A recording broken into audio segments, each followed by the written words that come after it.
રહ્યા છો Vadodara 24 hours news. હવે જોઈએ અગત્યના સમાચાર.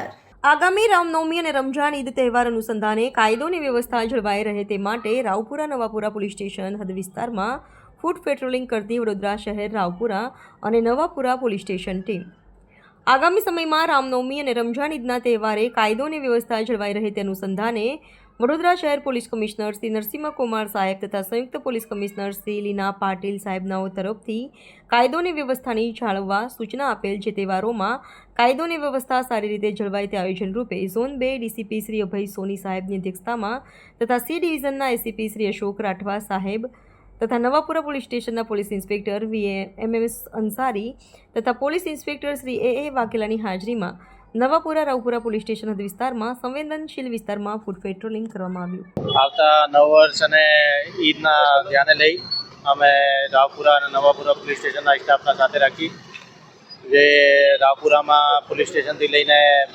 પદ્માવતી શોપિંગ, ભગતસિંહ ચોક, દૂધવાલા મોહલ્લાથી લઈને નવાપુરા પોલીસ સ્ટેશન સુધી અત્યારે ફૂટ પેટ્રોલિંગનું આયોજન કરવામાં આવ્યું છે અને જાહેર જનતામાં સલામતીની ભાવના રહે અને કોઈ પણ લુકા તત્વો જે આવનાર કાર્યક્રમોમાં સમસ્યા ઊભા ના કરે એના માટે અમે લોકોએ કામગીરી કરી રહ્યા છે.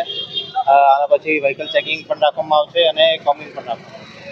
સાહેબ, શું મુખ્ય ઉદ્દેશ જે પ્રમાણે છે આવનાર તેવા લોકો શાંતિથી આપશું અપીલ કરો? અમારી એવી ઈચ્છા છે કે કોઈ પણ નાની મોટી બાબત હોય તો પોલીસના ધ્યાને દોરવું અને કાયદા અને પરિસ્થિતિ જાળવી રાખવાનું અને કાયદો પોતાના હાથમાં લઈ લેવું. આ રીતે અમે લોકોએ અપીલ કરીએ છીએ અને અમારું પૂરું બંદોબસ્ત રહેશે આવતા તહેવારો માટે. અને કયા કયા દિશામાં શું તકેદારી આ બાજુ ફૂટ પેટ્રોલિંગમાં કઈ વસ્તુ પર ચર્ચા વિચારણા કરો? અત્યારે જે ગયા વર્ષે જ્યાં સંવેદનશીલતા વધારે હતી અને નાના મોટા બનાવો બનેલા હતા, આ બનાવોને ધ્યાને રાખીને અમે લોકો અત્યારે અહીંયા ફૂટ પેટ્રોલિંગ કરી રહ્યા છે જેથી કોઈ પણ લુકા તત્વો આ વિસ્તારોમાં કોઈ પણ ગેરકાયદેસર પ્રવૃત્તિ ના કરે. સૂચનો આપવામાં આવશે પોલીસ વિભાગ આપને જે સૂચન મળશે એને અનુરૂપ પોઈન્ટ મૂકવામાં આવશે ખરા ડી પોઈન્ટ? હા, ખરેખર અમારો ખૂબ વિસ્તૃત બંદોબસ્ત રાખવામાં આવશે. ડી પોઈન્ટ, ધાબા પોઈન્ટ અને જુદા જુદા ચોરાઓ ઉપર અમારા 4 રસ્તાઓ ઉપર પણ પોઈન્ટો રહેશે અને મસ્જિદો અને મંદિર ઉપર પણ અમારો પોઈન્ટો રહેશે.